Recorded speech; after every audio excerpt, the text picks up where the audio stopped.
Welcome in, Buffs Nation, to another edition of S2S Colorado Live. I'm your host, Manny. Make sure to follow me on X at Manny_303 and Instagram at 303_Manny. Catch me on Spotify, Apple, iHeartRadio, Amazon, wherever you get your podcast. If you can make any contributions to the show, they're much appreciated. It would be Venmo at MannyS2S. Again, not required, just be appreciated to help the show out. And then we have with one of our partners, Rebet. I'll post it here in the chat.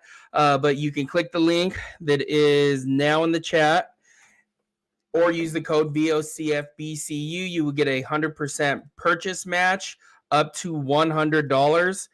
So again, if this is what if you into the sports betting world, this good offer for everyone to have. If you have a gambling problem, call 1-800-GAMBLER. Again, that's 1-800-GAMBLER. So let's dive into this thing. So good show lined up today.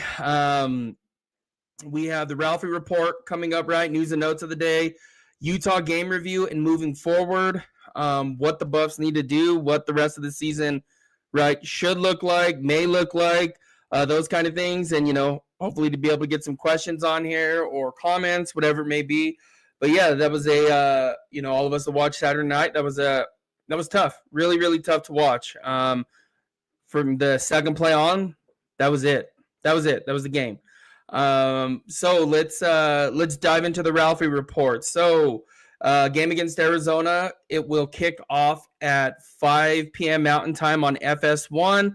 My understanding, though, is if there is not a World Series Game 7, the game will start. It'll actually air on Fox. So make sure to check that out or put that on your radar. If there's no Game 7 World Series, game will start. The game will be played on Fox. Another kickoff, the game at West Virginia on November 8th. So it's kind of what we're not used to, but it'll kick off at 10 a.m., but the game will be on TNT. So I know the Big 12 has with TNT, TBS, True TV has a partnership with them.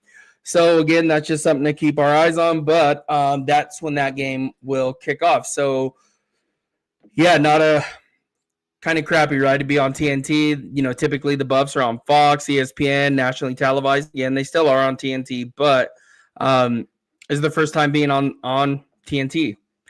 So just something to keep an eye on there.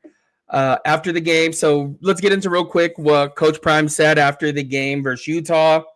He said the way we practiced, the way we prepared, there's no way that should have happened. There's no way the physicalness that we exuded all week long, it's no way. So again, once you really start looking into this, diving into it, I should say, you look at kind of what took place at practice, right? You had some guys showing up after the bye week, not on time. And that should have gave us kind of an indication of what was going to happen. I know I jumped on the train late last week. This game, since the beginning of the season, I was, you go back to the season prediction show I did. What was it? The last week, the week before so I think it was the Friday, exactly a week before the first game against Georgia Tech. Predicted that would kind of go south, and something happened to where I, for some reason, predicted the Buffs would win. That was a terrible prediction on my part. But again, just the way the week started wasn't good, right? I think we can all say that. Like, guys showing up late, and again, it's your leaders, right? And again, there was no names named, but you have Omarion Miller and Joseph Williams not playing. Omarion didn't play the first half, and Joseph Williams didn't play the whole game. So, I mean, kind of sets the tone for the week, right? This was a good question that was asked as well. I don't remember who asked it, but he was Prime was asked about what separates himself from other high-level coaches like Whittingham. Kyle Whittingham, Utah's head coach. He's Prime. Coach Prime responded with stability in certain areas. He also said the thing about it, those areas show up and they show glimpses of success. Sometimes you just are dumbfounded. You just look at this thing like, wow, like what happened? So I mean, again, it's right. Like you have a whole 2 weeks to prepare for this. Players went on vacation. Seems like some coaches went and got some air as well, but or some vacation time. And again, this is a long grind. They've been at it since early July, but at the same time, I mean, man, we're in the middle of football season, and that is when you should be the most prepared after a bye week, right? So whatever it was, I'm not sure, and then they asked kind of Prime about the defense Utah ran, and he's like, the cat's out of the bag. Now they know what we struggle with, right? And that's getting blitzed. He's like, we're getting blitzed right now. We're going to get blitzed. He said, we're getting blitzed all the way, whatever it was, just all kinds of blitzing. They did blitz him, right? There was no answer for it. Caden was under pressure all night. And again, this is as much as we want to, point fingers and say, as easy as one position as a quarterback. I mean, you put Julian Lewis in that situation, that would have been bad. That would have been really bad. Right, he would have been blitzed and blitzed and blitzed, and what does that do, right? You start getting happy feed, and the Sam Darnold thing, you start seeing some ghost here. So that is not a good situation to throw a true freshman quarterback into. And we'll talk more about that as we go on. But I mean, no adjustments were made, nothing, and it just is. Gosh, that was just a rough game to watch, as we could all see. That was tough. That was really, really tough to watch. So let's dive into the game review now.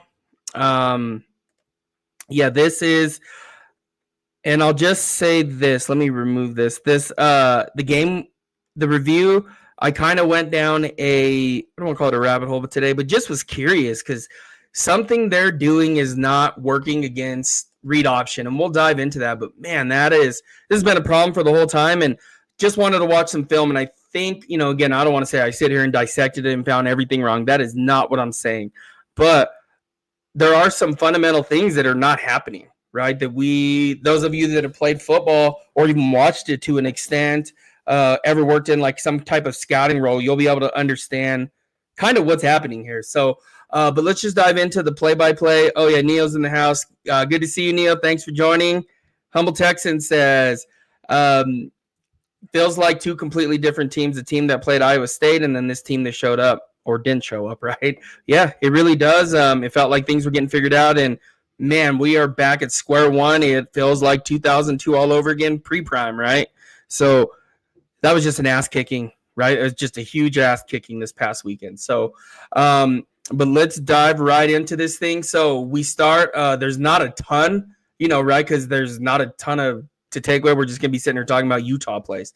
So second play of the game, Bird Ficklin runs 63 yards. And again, read option play. And we'll talk, oh man, there's some lightning out there. So we'll talk a little bit about what that looked like and why, and my kind of what they do, not necessarily what they need to do, but what I saw on film. And again, this is something they struggle. But 63-yard run, get the extra point. The Buffs get the ball and do absolutely nothing with it. I believe the first play was fumbled. Yeah, they fumbled it. Recovered. Yeah, Salter fumbled it. Recovered by Cam Michael. Lost 7 yards. Now we're at lost 6 yards. This is so weird. The play-by-play sometimes it says Caden rushed left for 5-yard loss, but then the next play it's 2nd and 17. But that happens. Incomplete pass, and now here we are, right? Third down, didn't do anything. Another incompletion. 4th and 16. Punt. Okay, Utah then gets the ball, right? Punt it back to Colorado. Colorado gets it, punts it right back. And, believe this went on for a little bit here, back and forth punting. Utah at 9-11. I believe they score here on this drive, or is it a field goal? They get a field goal here. Up 10-0. Colorado gets the ball back, and they go 3 and out, right? 3 and out again. So now we're first quarter with 3:06 left. Utah drive, so starts at the 3-minute mark at the Utah 42. Here we are, no huddle, Wayshawn Parker. Yep, rush right for 58 yards, gain to Colorado, touchdown, right? And boom, here we are again, right? Touchdown, so now I believe we're at 17-0. Colorado gets the ball back, and is this kind of where they? Yeah, I believe they get a first down here. No, Caden rush for middle for 2-yard gain. Yep. So first down here, and then we first down, no huddle. Believe what happens here. Oh, interception thrown this next drive, right? Turnover. Something we said can't happen. This is where the Buffs needed to win if you're going to win in Salt Lake City against Utah and a Kyle Whittingham coach team. So again, as you can see, it just continues going like this the rest of the game. We don't need to break down every single score, but just the scoring. I did want to talk about the scoring plays though, because those were where were we at with that? But I think those were important just because of just the yardage they were outgained by. It was that was just a complete ass kicking, not fun. So second, and here we are. I think it was heading into halftime. What was it, 40-0, or was it 43-0 at the half? It was ugly, right? So yeah, 43-0 at the half. No answer. I believe the Buffs at halftime had negative 18 yards rushing. Negative 18 total yards, and it was almost a 400. I'm not sure if Utah got to that 400-yard mark, and it sucked because you had the commentators talking about that they are going to set a record. And again, these are one of those futility records that you don't want to set. Not a good record, right?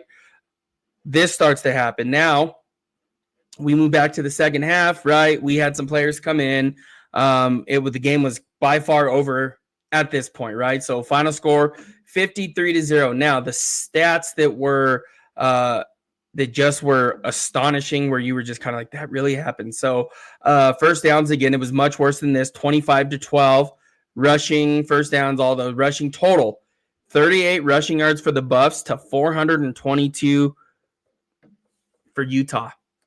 Now, when you break this down even further, where the Buffs now land on giving up rushing yards. So they give up, let me see, rush yards a game. They give up 217.4 rushing yards per game.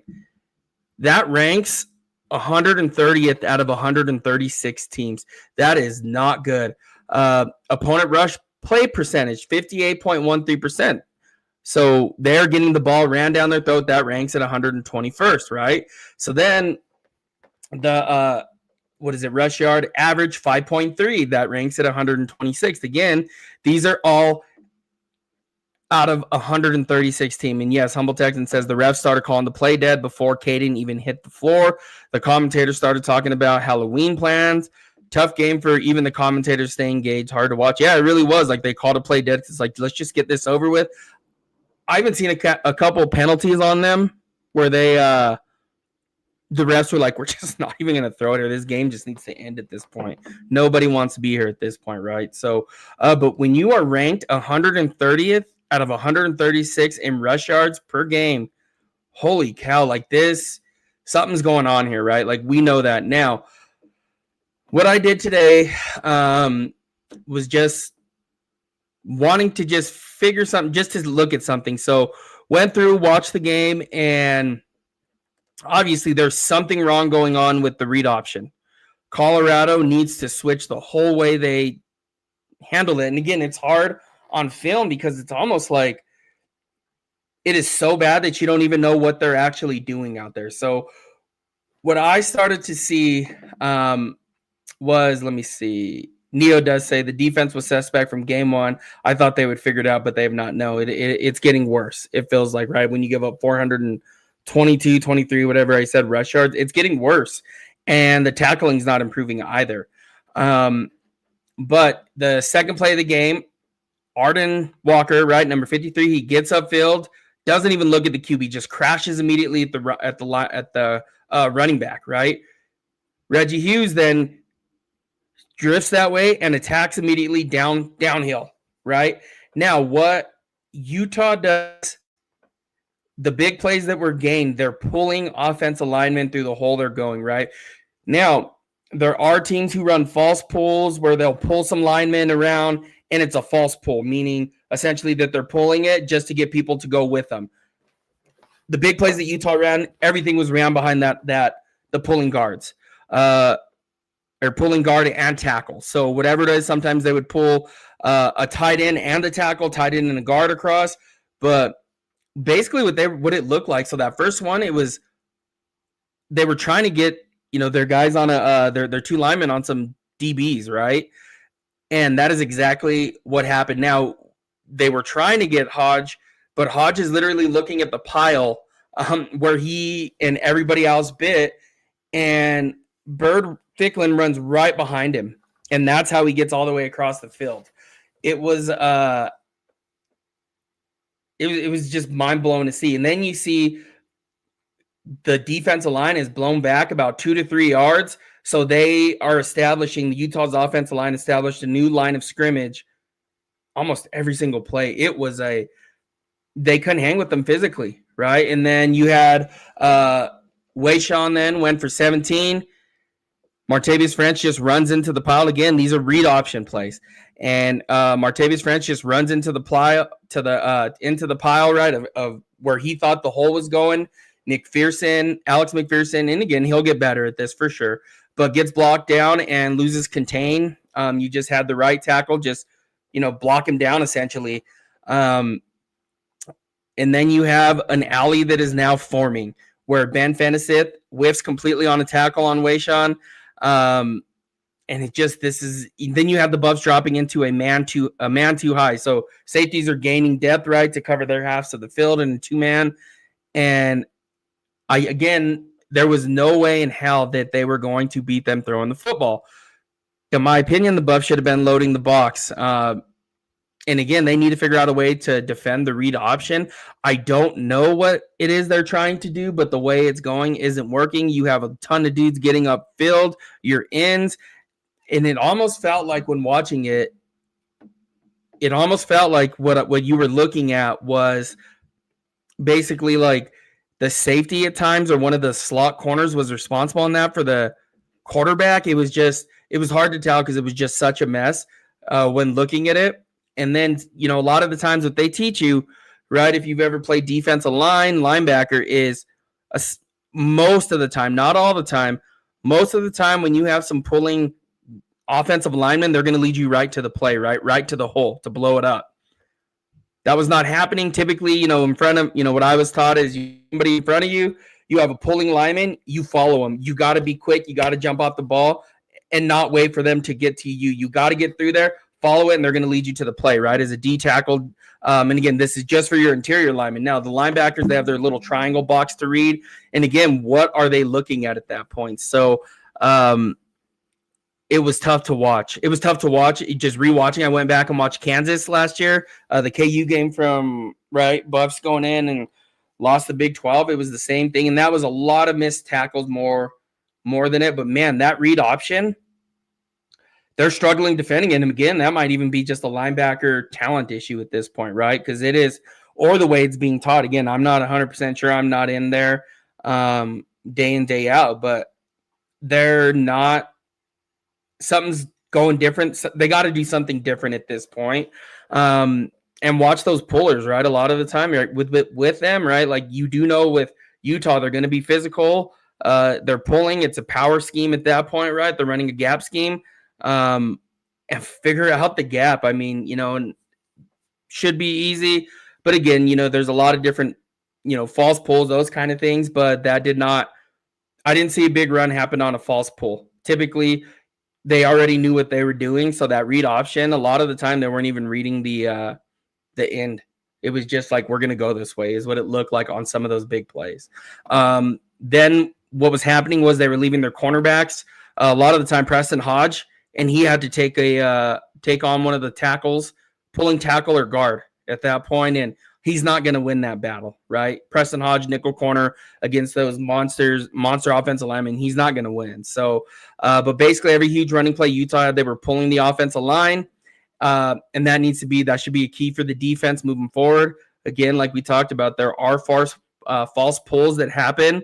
Notre Dame is a team that runs those a lot. And again, I had the opportunity to watch some Notre Dame film over the summer, but they'll run a lot of false pulls.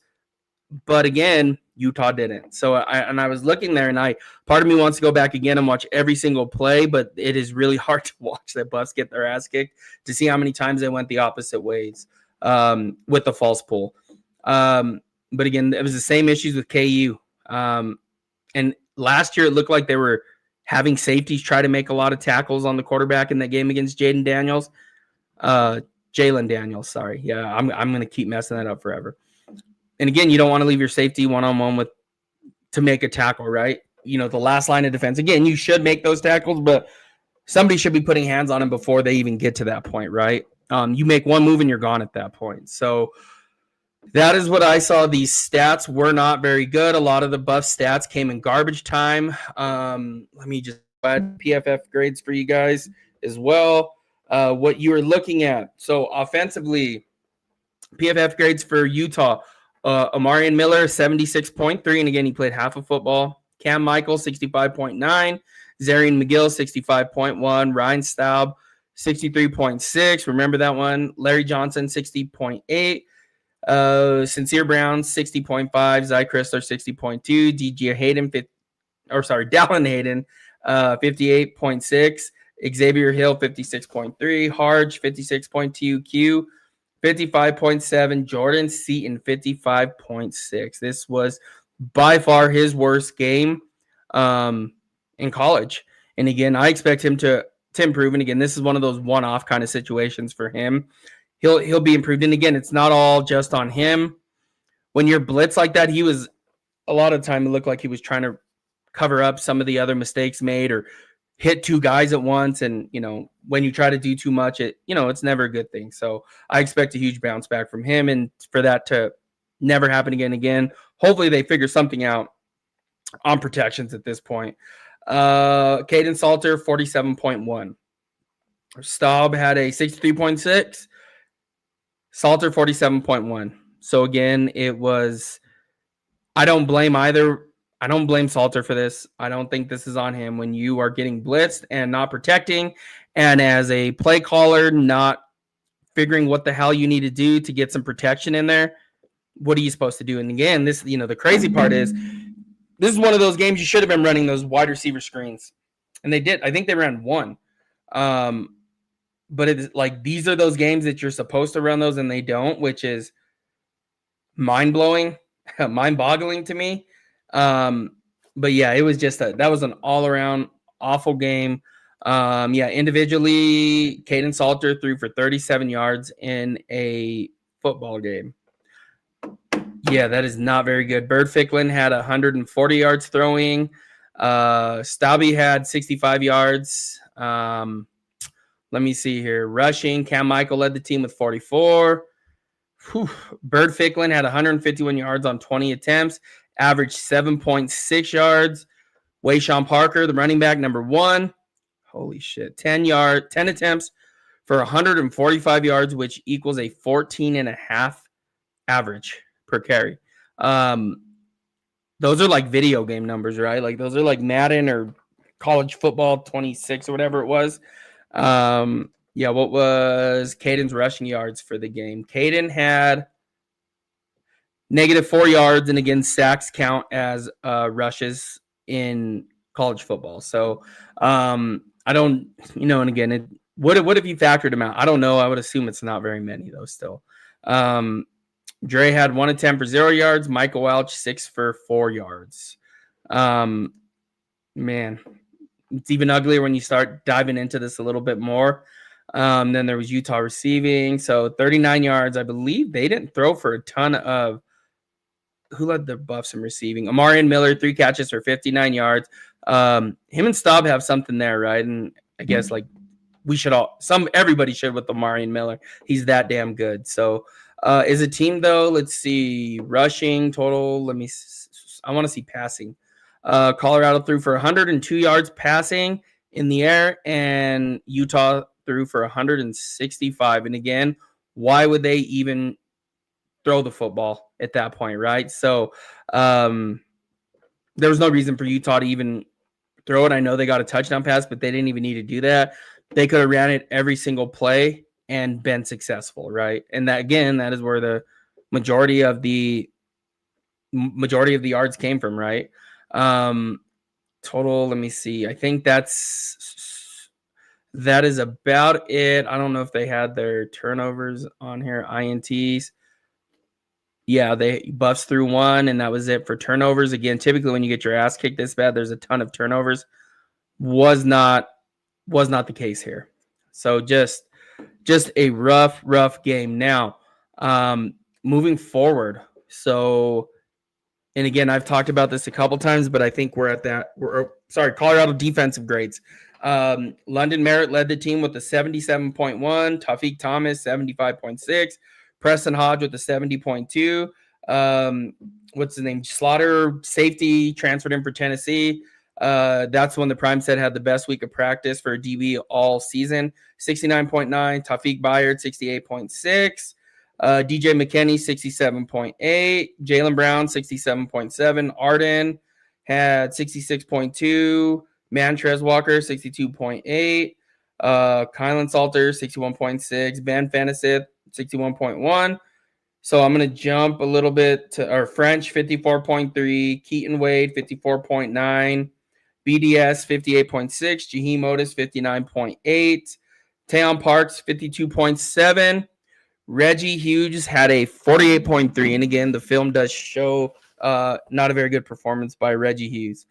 Do the rankings account for playtime? I'm not sure what PFF's grading is, but I mean, I would assume there'd have to be a minimum number of snaps. But yeah, it was not very good, right? All around, I think who was the highest graded buff? That would have been London Merritt, actually, 77.1, true freshman. So, but again, this is one of those games, right? Get your ass kicked, and some changes need to be made, right? And obviously, so let's just dive into moving forward. Yeah, this is one of those games that it can't just be business as usual, right? Like some changes have to be made, whether that's made public or not. Something has to be changed, whether stripped of play calling, whatever it may be. Something does have to change with this team. Obviously, it's not working, right? You keep doing the same thing over and over and over again, right? Definition of insanity. Hope is for them to make some adjustments, make some changes, right? Like, let's try something out. Damage control, right? And again, this is not the first time I've talked about having some damage control. But yeah, this is definitely, we are now at that tipping point to where we are literally there, if it has not started already. Future recruits, right? Something has to change here. You're going to start losing some recruits. Transfer portal players, again, some things have to change. Your freshmen, sophomores, and your juniors that are still there, right? Like your junior, like Omari and Miller, you guys got to figure out a way to keep him, right? Like, and at this point, you kind of start asking yourself, why the hell would O stay, right? That's what you kind of start doing. Why would Draylon stay, right? So you got to do something different, and show these young men too, like something's not working, right? Like, I don't know if you guys see it. Liam Cohn, head coach of the Jacksonville Jaguars, came in a meeting and sat there with all of them, and he was just like, he said, this was my fault for putting you guys in this position. This was a terrible play call. I have to do better. And there's no doubt, right? We even seen a couple of clips of Prime saying, this is on all of us. I was out coached here, right? And he took accountability for it. It's again, starts at the top down at this point. And some changes need to be made. They cannot keep continuing to having these long a bye week and getting your ass kicked after, right? Like even the Alamo Bowl, right? A month or so to prepare, and they go out there and look like they didn't practice a single day, right? Just crazy. Chad Bolton says just crazy that Staub and Omarion have better rating with little playtime. It really is. They also went in. I mean, they were still playing against some starters, so that's not even fair to say. But it is kind of wild, though, right? Like to see that, and and again with Caden, there's misses, obviously, like we talked about. Humble Texan says, was the fumble in the first quarter a South fumble, or did Utah cause it? I can't remember. It was on the exchange. They just panicked, and it was on the exchange right there, the second play, whatever it was of offense that the Buffs had it. It was on the exchange, it looked like. But on the field, they need to start playing for next year. You need to start hanging on to some of these guys, right? So Quanell Farrakhan, Quentin Gibson, Chauncey Gooden, London Merritt, Alex McPherson, Mantrez Walker, Chauncey Gooden, Carday Smith, who is almost feels like a forgotten man at this point, right? Christian Hudson, and the rest of those young guys, man, this playing time needs to happen. You got to start getting them out there. You got to start playing for next year. Start building for next year as well. And again, with that shows that you will get some playing time as a true freshman. This is came at the worst time of the year, right? Around this time, commitment dates around the corner, to get your ass kicked that bad. Now, the change again, this is long overdue in my opinion. You got to get Julian Lewis in there. I don't know what the plan is with that. This is long overdue in my opinion. I honestly think that, gosh, he should have probably been in after the Houston game.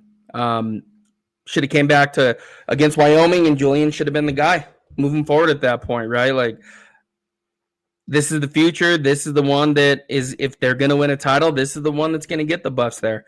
So they need to get him some playing time. Again, there's that damage control piece again that we talked about, though. How do you sit there? Julian Lewis. So, again, those of you who have watched Julian Lewis in high school, holy shit. Like, that is a whole different dude, man. This kid can just straight ball. You sit there, right? And it's human nature. You sit there behind somebody thinking, I could do much better than this. Why the hell am I sitting at this point, right? So they need to get him out there. And again, there's all this talk about the red shirt year and this, and that. I wouldn't even worry about that, right? Like, and if that's the case, let's just say Julian Lewis does great, comes in, and the Buffs are able to play for a bowl game. Yeah, you play him at that point, right? And if things aren't that well, you have a conversation with him. Be like, look, last game of the year on the road in Manhattan, we're going to sit you to save that year, right? And that's the conversation that needs to happen then. That conversation does not need to happen now. I think this is the perfect time, week, to get Julian to start. Hopefully that is the plan in Boulder. I just don't see what the point is at this moving forward to continue playing Caden. And again, wish him nothing but the best. Hopefully there's a grad transfer that he can head elsewhere. And again, I would really hope the Buffs make some changes right around play calling, Pat Shurmur. And again, as much as I love Rob Livingston, there is something going on with that read option. Fundamental things, right? Typically, like I said, you follow those pulling linemen. They're going to lead you right to the ball. At some point, that has to be relayed to the players. This is your key. You're following here.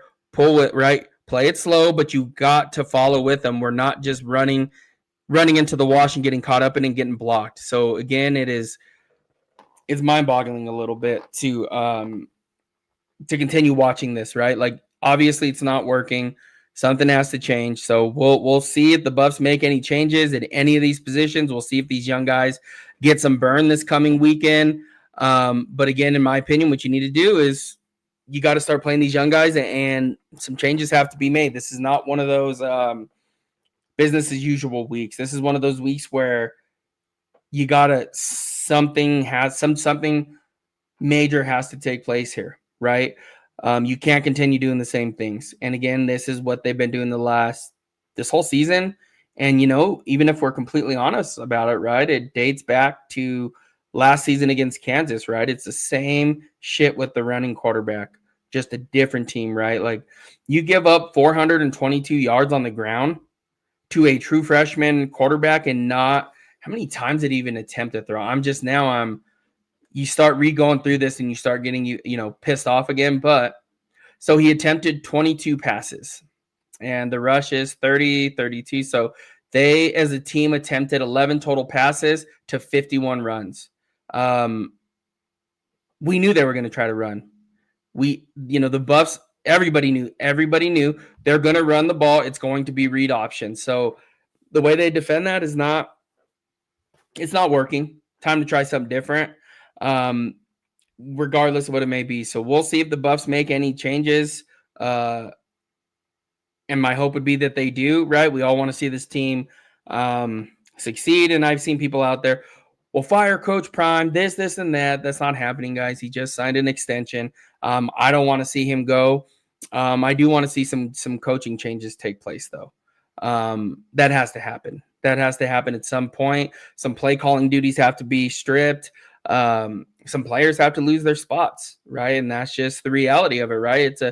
It's a business, right? As much as we want to say, well, they're kid. No, this is a business. This is an absolute business at this point. Yeah, Humble Texan says, seems like things are getting worse. Even our teams is not so special. Shouldn't we be improving? That would be the hope. That's the hope. That's the idea. That's the mindset to continue getting better with each week. And that is not what is occurring here. And again, it's just tough to watch because this team has so much damn talent for them to be getting their ass kicked like this, right? Like we've seen CU get their ass kicked before. We've seen it all. But with this much talent, and again, what I go back to is all these 5-star quarterbacks are balling out. Bert Ficklin balled out.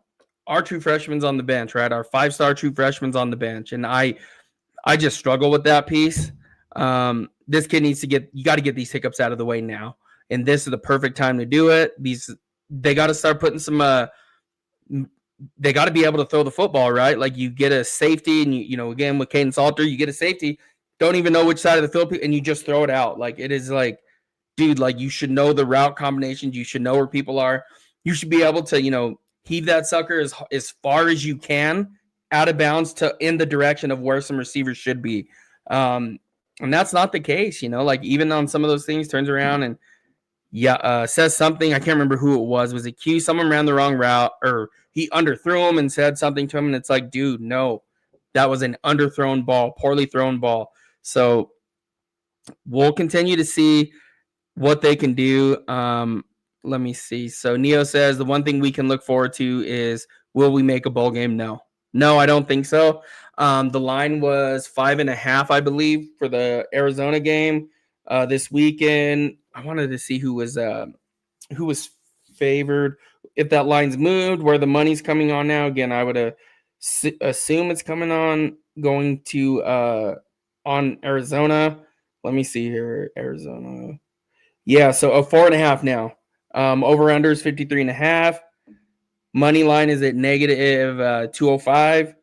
Will Arizona win by 5 or more points? 52% say yes so far. Who will win the game? 96% of the bets are on Arizona. So I don't think a bowl game's happening, right? You got to finish 3-1 at this point. And again, I don't think they're going to go 3-1 down the stretch. I look at Kansas State and think that's a loss. I look at Arizona State and think that's a loss. There's 2 right there, and possibly this weekend. So we'll see. Gennaro says, fire Mathis, fire Hart, fire Shermer, fire Phillips, fire the head recruiter. We want change because this year is a rerun. Excuse season, Yeah, I get it. I completely understand that. And, I think the recruiting staff, right, some changes need to happen there as well. Right. Love everything Coach Phillips, Coach Box, all those dudes have done. But this past class that they recruited, that portal class was bad. Not work out. And again, that's a risk that you take within the transfer portal when you build your teams like that is there's a reason someone's transferring, right? Like just like in the NFL, there's a reason that these players have hit free agency. So, and again, we're seeing teams with a ton of success, right? Ole Miss, Texas Tech, all these different teams spending all this money on the transfer portal. But, the Buffs don't have that kind of money. They have to make every cent go every way, right? Like this is what needs to happen. So some changes need to take place and maybe even the way they evaluate players within the recruiting world, right? Like, what are we looking at? What are we seeing? And maybe that the digging needs to be a little bit deeper, right? Like, one of the ones that that I was pumped for was Jaheim Otis. And man, he's not worked out at all, and again, that kid has all the talent in the world, but it's just not working out right now for the Buffs. And, that's a miss. It's a miss, obviously, right? Caden Salter, that was a miss, right? Like, and again, it's okay to miss here and there, but, there's not, you sit here and think about this portal class, like Zarian McGill is good. And, you start really, Sincere Brown had, two plays this whole season. There's not a lot that was the portal class that is brought in is doing, at this point. Like, this portal class has been a disappointment, right? Like underachieving, I should say. So there is that. Yeah. Chad Bolton says everyone else is playing their true freshman quarterback with the buff. Everyone else is making coaching changes but the buffs. Yeah, right. LSU cleaned house. CSU cleaned house, right? But we're not on CSU awful level. But LSU just cleaned house today, right? Or yesterday into today. This is what they're starting to see. Florida, right? Billy Napier, they're cleaning house. So I get that as well. Yep. And then Chad says 40-plus points for Arizona. They're good. Yeah. And then Humble Texan says, bring back Darren Cheverini. I saw he was coaching. It actually came across my timeline yesterday morning. NSU, I can't remember the university, but he's coaching somewhere, and he's a CU alum, and he was a hell of an offense coordinator when he was here with McIntyre. So, but we'll see if some changes are made here. We'll see what it looks like. But again, this season has been a disappointment. As far as I'm concerned, it has not been fun. It has not been, it's just not been what I think most of us were expecting at this point. And then too, I wanted to go. So my game picks too as well. I did better this week, but not perfect. So Kansas State versus Kansas. I was re-listening to the show, and I was like, my gut says Kansas State, but I went with Kansas. Kansas lost 42-17. BYU Iowa State. I went with BYU. So I'm 1-1 there. Cincinnati Baylor went with Cincinnati. So there's 2-1.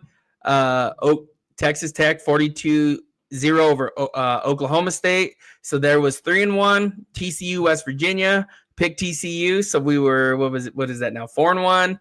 And Houston Arizona State. I picked Arizona State. They lost to Houston by 8. Colorado and Utah. So they lost. I believe my record was 4-3. Last week it was 2-4. So I think I did a lot better this week. So let me just count 1, 2, 3, 7, 4-3. So again, I'm not the best sports guy, sports betting person to listen to. Please don't listen to me. But yeah, it wasn't too bad. 4-3, and part of me was like, I should just take Utah, but I got fired up. I think Neo was in the chat on Friday. And man, he got me feeling good about it yesterday. So I was like, all right, on Friday, I was like, well, let's roll. And then he ends up picking the Utah to win 20-17. So it's a backfire there. Gennaro says, yeah, our Jolter at quarterback, Salter had 14 rushes for -4 yards. Incredible.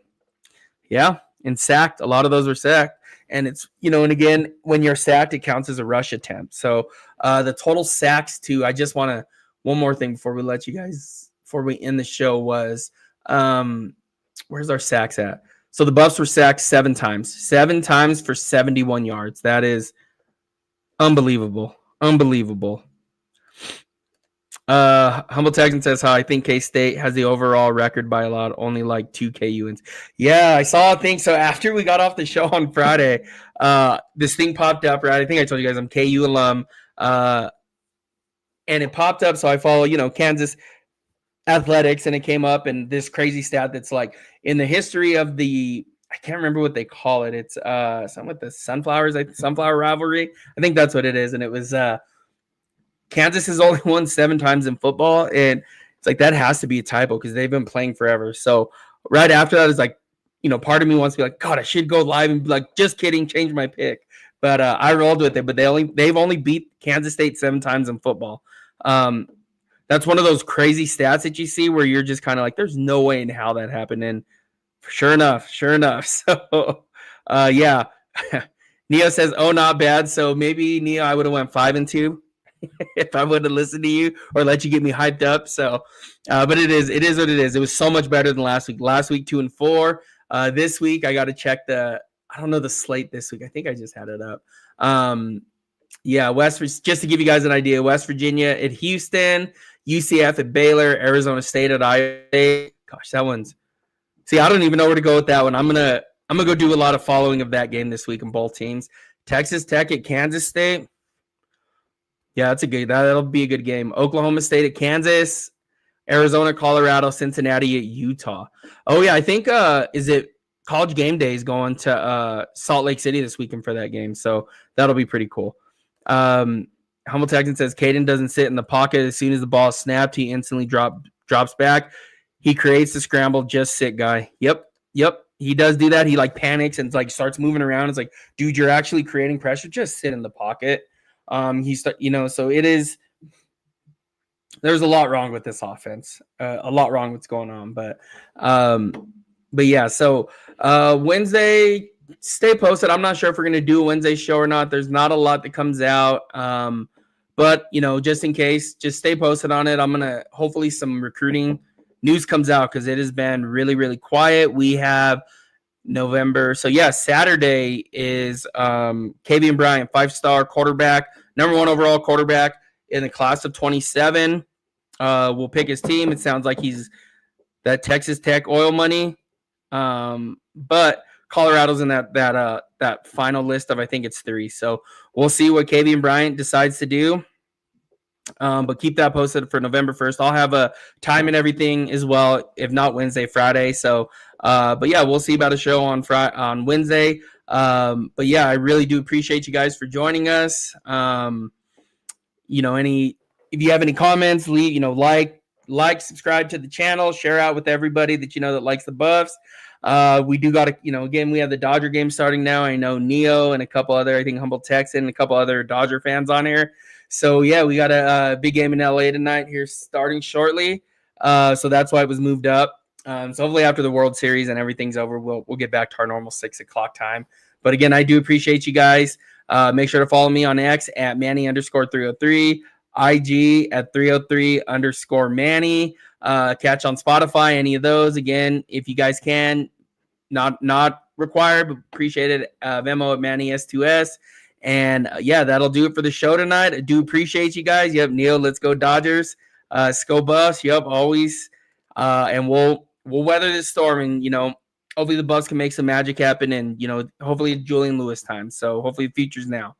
All right, yeah, Humble Texan, go Buffs and Dodgers. Yep. But all right, appreciate you guys. And as Heisman Trophy winning Travis Hunter said, go Buffs, baby. All right, guys, have a good rest of your week. And we'll catch you guys either Wednesday or Friday. Appreciate you guys.